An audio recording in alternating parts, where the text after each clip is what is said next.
All right, you know what it is. This one's about the prison UNICOR factory and how lucrative it is and how it controls and it funnels in the very blood into the main lines of the prison, like the blood pumping into your heart to keep you moving. The UNICOR prison factory, that's what it was designed for. So sit back, enjoy the ride, and learn what goes on the inside, because this could be very dangerous and detrimental. All right?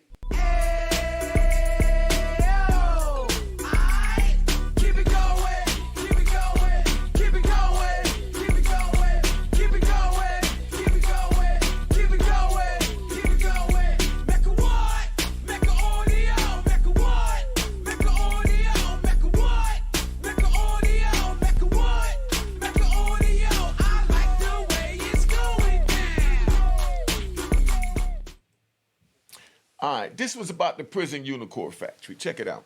The prison's UNICOR factory, it's like a warehouse where they make everything, you know, for the prison and for the government officials, because, you know, the prison is ran by the Department of Justice. So it makes, that the cell you're looking at behind us. You see that metal toilet, you know, the metal sink? It makes that in the factory, you know. You see those cement beds? It made that in the factory. They make everything in the factory in the prison. They make the blankets that's on the bed, the pillows, you know, the clothes. They make everything. So it's like a big warehouse within the prison, and every prison builds something different and makes something different, you know. Like when I, you know, could we ride? You know, like when I was in Lee County, Virginia. Over in Lee County, Virginia, they used to make those silver Navy jackets with the gray stripe that go down the fluorescent joint that you probably seen, right? Those was the Navy jackets. Now, I had to work in the factory, and you go in there, right? The first time me going in the factory, it was a big room with nothing but sewing machines everywhere, like a sweatshop, right? All different types of sewing machine. All, you know, the same kinds was in each area, and they broke those down in sections or units, whatever you want to call it. So one person might make, you know, the right panel of the jacket, you know, one section, and, you know, another section would make the you know, the left side of the panel. Another section would make the back of the panel. You know, another section would make the sleeve. Another section would make what you call it, the collar. And in all these different sections, and as you do it, then you have someone, an inmate, that goes around. He's like the Q&A, they call them, for like questions and answers. So when you make these pieces, they take them each to the next person. So once these two front pieces is done, they take them to someone else, and they sew the back piece on the front piece. Then when it's done, they take it to someone else that sews the sleeves on the sleeve. Then when they're done, they take it to somebody that does the collar, you know, and that's how they make it in a chain of command. And, you know, that helped me in life, because I learned how to, you know, how to put things in order to work like a system. Like, you know, Thanksgiving, because, you know, we ride. All right. Thanksgiving this year, we unloaded 3,000 turkeys from tractor trailer. When we went to go unload the turkeys, the lady was asking us to help because we share a building in her building at the Credible Messenger, you know, movement that we have. And we volunteered our service to help them unload these 3,000 turkeys. So when we go, everybody's standing up and they wondering which way to turn, you know, because they're like, whoa, we got to unload that whole tractor trailer, and it was parked right in front of the building. So what I did is I lined everybody up from the truck where one person grabbed the turkeys, pass them down to the person there. They don't even take a step. They just turn around and they pass it to the next person and just passed it straight up. And then when it got to the top, we had the pallets at the top. We put the turkeys on it, and then we wheeled them to where we needed to go. But we knocked the truck out in like record time for what they seen out here in civilization. But in the prison, that was the norm. You know what I mean? So they were like, oh my God, I can't believe we did it. And the way you did, I like the way you took charge and this and that. But all this is because everything that I go through, I use it to prepare me for a step in life, because everything that we do prepares us for a step in life. Now, the UNICOR factory, like I said, they make clothes and all that. They do all that. That's where the money is at. Out west, right? Let's ride out west to Lump Park. Now, out west in Lump Park, they got an electrical factory. where they make electrical cables. They make the connectors to go with the cables. If you don't know what that is, let me take it one step at a time.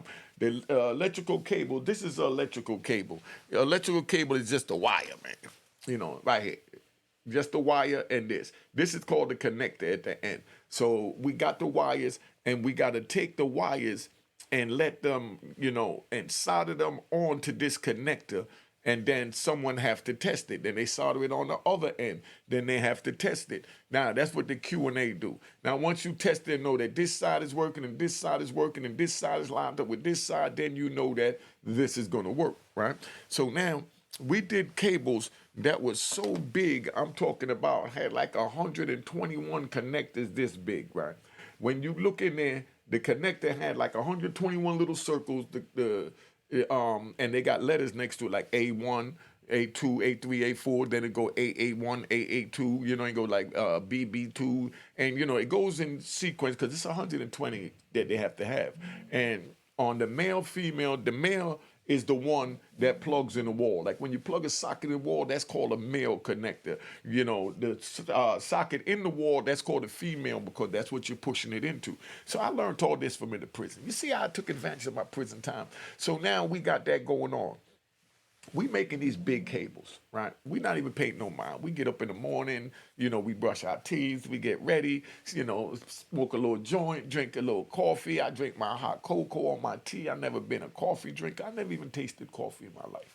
But now we sit there, we get ready to go to work, so we smoke a joint in the unit, and then we start walking out and going to work, and as we walking, we bumping into dudes in other unit, and everybody meets up at the metal detector, and then we got to go through the metal detector, make sure we ain't got no knives, no weapons, no contraband on us. We go into the factory, and when you go into the factory, this is Lum Park we at. Bear with me. We was just in Lee County, now we over in Lum Park. So we roll up over in the factory in Lum Park. They got the areas, and being that this is out west, everything is racist and segregated. So you got the Serranos over here, you got the Border Brothers over there, and they got everything just broken up, in different sections. The Bloods over here, the Crips over there, and they allow us to work in our sections with each other, but they do, allow us to work with the other races, and the other races don't have a problem with us working with each other, but they don't deal with each other on the compound. Strange, but I guess it's because the bag is involved. Now, out there, we get paid. You get a grade 1, you get like $1.04 an hour. So you work 8-9 hours a day. You work, call it 10 hours a day. That means it's usually a 20-day month, because you take off the weekends unless they got overtime. So you talking about $200. That $200 is a lot of money to somebody don't have no money in the prison. So we get $200, a month to do that. And then the dude that was the Q&A, he found the paperwork on the computer that showed that these cables here cost thousands of dollars, and this job that we pay like $60 an hour on the street. They're giving us $1 an hour, and it pays $60 on the street. So now when we find this out, right, we decide to say, man, get out of here. How they only paying us that? Now we think we got rights to the prison. So we tell them, y'all, how you only going to pay that? So they tell us, you know what I mean? That's what we pay you if you don't want it. You could go back. Some other people want to work, and they got all this old crazy stuff going on, So we like, no, hold up. We ain't trying to hear all that. So then we start telling each other, yo, matter of fact, man, y'all, if they don't pay us, we're going to just not come to work, you know what I mean? And nobody go to work. If nobody go to work, then they can't run the factory. They can't make the money. They can't make the deadline, because when they get the job for the cables, it's a deadline on it when they want it. They say the person want it back in 45 days, they'll tell us that we got to have it done in 30 days. And then the other 15 days to make sure it's ready, get it wrapped up, ready to go out and things like that. So now, if you don't make that deadline, then they're not going to bring the job to you. They're going to take it to another prison to bring it. You know what I mean? So that's how they did that. So by them doing that now, taking the cables and putting it in an order where you have to, get it done by a certain period of time, when you start jeopardizing their money by telling people don't go to work, you know what I mean, and this and that, they call that in the prison encouraging a group demonstration, or encouraging a group demonstration, and man, what's the other one called? Yeah, that's what it is. Encouraging a group demonstration, right? So now when they give you the encouraging a group demonstration, that's the baby charge to rioting. That's the second worst charge you could get in a prison is rioting. The first is murder. After that, you get rioting, then you get encouraging others to riot, which is a lesser included offense, meaning that the riot didn't stay. Oh, group demonstration. That's what they call it. They call it encouraging a group demonstration or encouraging others to riot. Group demonstrations because you're getting a group of people to say, yo, don't go to work because they're not paying us enough, da da da. That's where out here in society they have the march, the strike, the this and that, but you can't do nothing in the prison. If you even look like you're trying to orchestrate something like that, they're going to lock you down, the jail down, and everything got to do with it, and they transferring anybody name that came up in this group demonstration or this encouraging others to riot charge. Now, the reason why they do that is because that's like when they was, because we ride, let's ride, man. Right? Now, that's because like when they would bring the slave ships over. And you know how they might bring the slaves up on the dock and, they hose them down and say they're giving them a shower. And then when they come up, they got the dudes on the poles, the flag poles and the light poles, and they looking down to see who's bucking. You know what I mean? Who look like they plotting, where the groups are pocketing up at. And they look for the unruly knockers. You know what I mean? So why they looking for these unruly ones, as soon as they recognize them, they hit them in the head, boop, throw them overboard, and let the people know that if you plan on doing this, we're going to hit you in the head, throw you overboard. Same thing happened in the prison. They see you grouping up, telling people don't go to work or look like you're trying to stop their flow of command with their money. Then all of a sudden, that's what they're going to do. They're going to sit there, they're going to lock your ass up, and they're going to transfer you way out to what they call West Bubblefuck. You know what I mean? Now, when they send you way out there to West Bubblefuck, your family way over here in the sunshine and you way over here on Pluto. You know what I mean? Or Saturn. You can't see your family and they just make it so inconvenient. They throw away your property. You know what I mean? Some cases they even beat you down for even thinking about not going to work and starting a group demonstration, creating a problem within their prison. But we ain't trying to really hear that. You know what I mean? Because we standing for something. We standing for whatever repercussions come with it.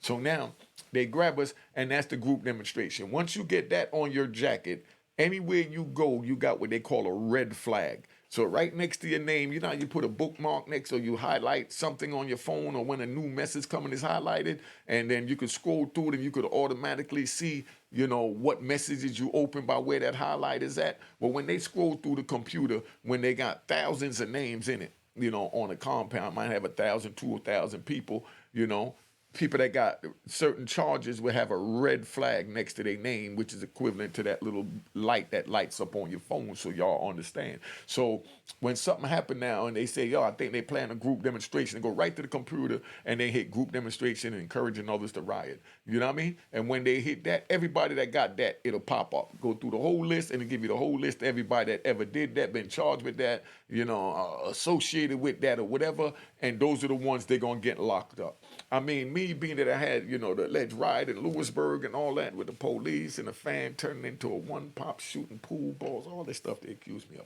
But even with that, so any jail I went in, if there was ever any act of group violence or violence towards the correction officers, the first thing they did was come to lock UNICOR. They'd be like, go get Hall. You know what I mean? I might be sleeping in bed and this happened all the way down in the UNICOR or in the CMS work building. They say, go get Hall. They call me lieutenant office and then they just lock my black ass up. No questions asked, no nothing, because I got the red flag next to my name. So, that was a hard bid. That's the same thing like with a shot caller. Like how you got Big Antoine White in D.C., you got Lou Sims in New York, you got Booby from Booby Boys down in Miami, you got JR from Chicago, you know what I mean? You got Big Kaz and C-Dog out there in California. So whenever anything happened, they go get these shot callers if it's pertaining to your car. You see what I'm saying? So that's how they do it. They got everything, categorized so that they know who to get and who to get quick before it blows up so they can contain it. Colin Powell said something in his book, right?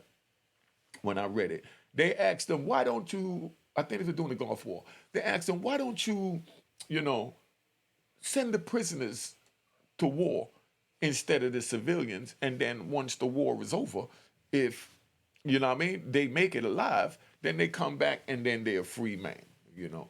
Colin Powell said, no, the reason why I would never send, you know, prisoners to war is because it takes so few of us government officials, meaning correction officers, to contain so many of them. They might have 100 police on the compound and they got 2,000 inmates. 100 police is controlling 2,000 men that have the most serious charges in the world, you know, much less the United States. So when this is going on, Colin Powell is not going for it. So Colin Powell said, nah, we definitely ain't going to do that. You know, so everybody get mad because Colin Powell made that statement.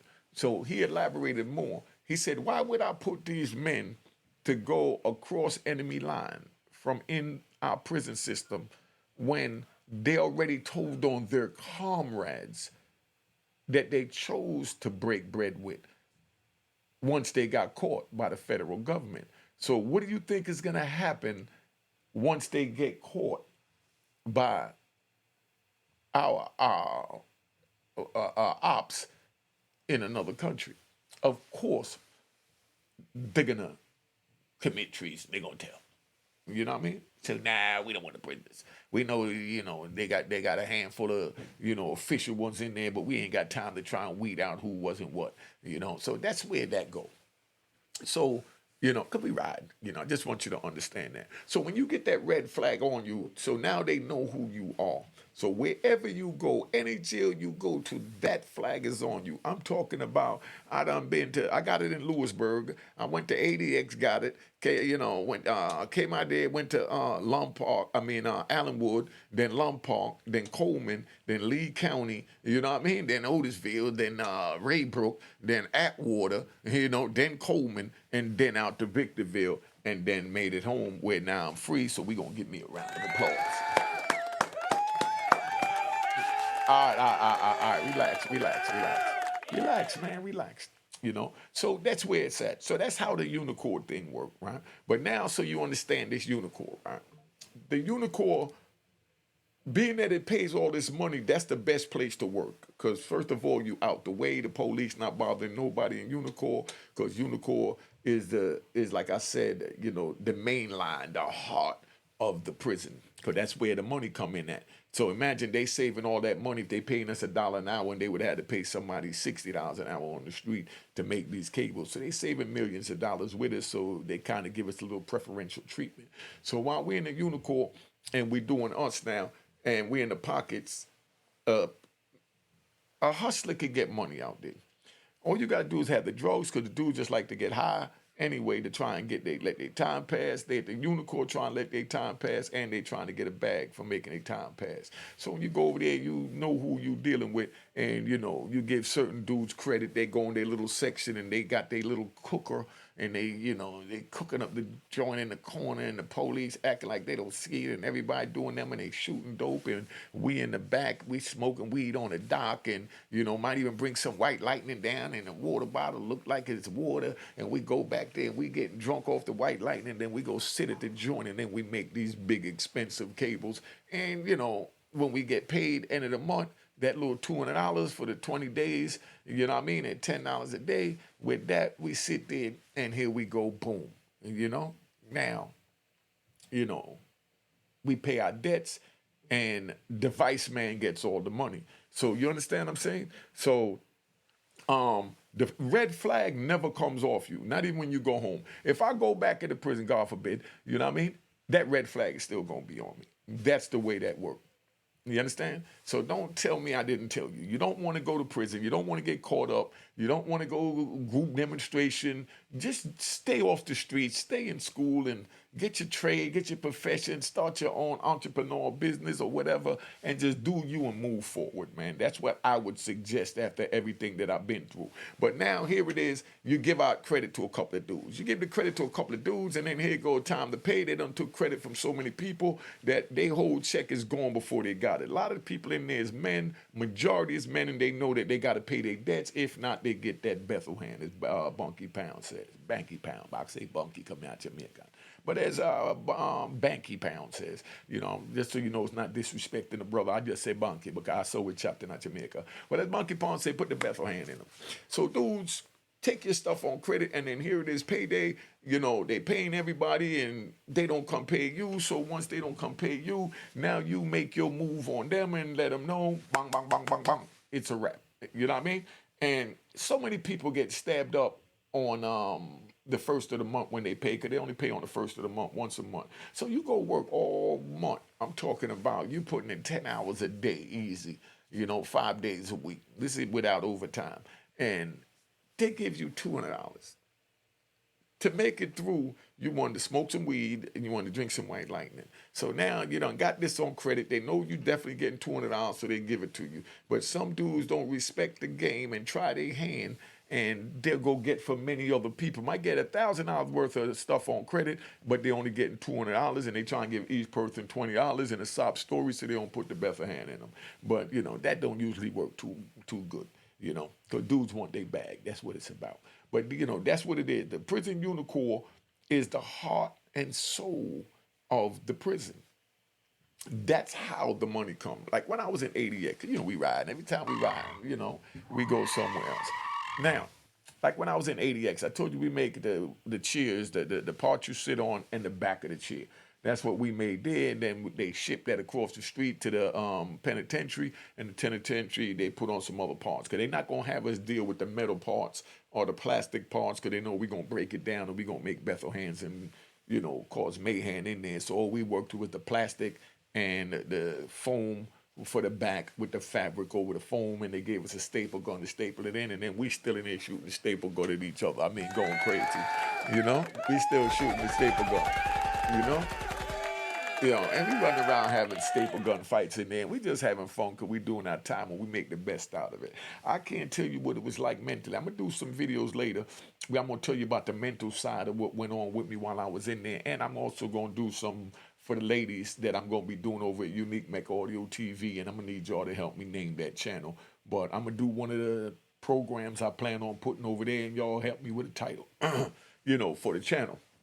Where I'm going to talk about like relationships and how dudes get with a girl, they look out for the girl take it for granted that I'm giving him the box, so that means he owe me, and he got to take care of me and take care of my mother, my sister, got to take care of my whole family because he getting this box. I'm gonna break down those type of females and those type of dudes that allow that, and how in my opinion it should be played out, and then how the but I love a dog dudes play out, because I ain't even did a but I love a dog story in a minute, so I might give y'all one of those for tomorrow. But that's where we at. So we've been on here long enough. I just wanted to break down the UNICOR thing to you. Here go the book of Rowan Harlem. Make sure you cop the book of Rowan Harlem, man. All right, let's get this thing popping. You know how we do it, the Mecca.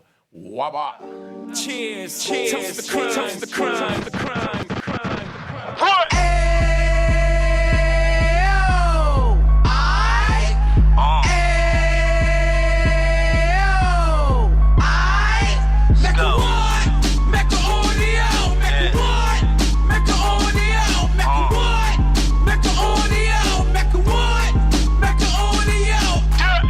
Fresh out the can of 26, yeah. He back on the strip, getting back in the mix. Yeah. What he mentions a gift. You stand up 10 toes down, and I suggest you pay attention to this. Real. Take a little gully posse and put it in Harlem. He cut from the bottom, came up from the bottom. Drop the book, you should go and get it. The Instagram page and the YouTube, you could go and visit. Then you could consider yourself LinkedIn. Sit front row and get Jews from a kingpin. How he went through it, so you ain't gotta go do it. To not pay attention would be stupid. Talking about a man that probably put your grandfather on. Probably the reason that him and your grams got along. A man that generated millions on the block, did his time, never squilling to the cops, Mecca audio.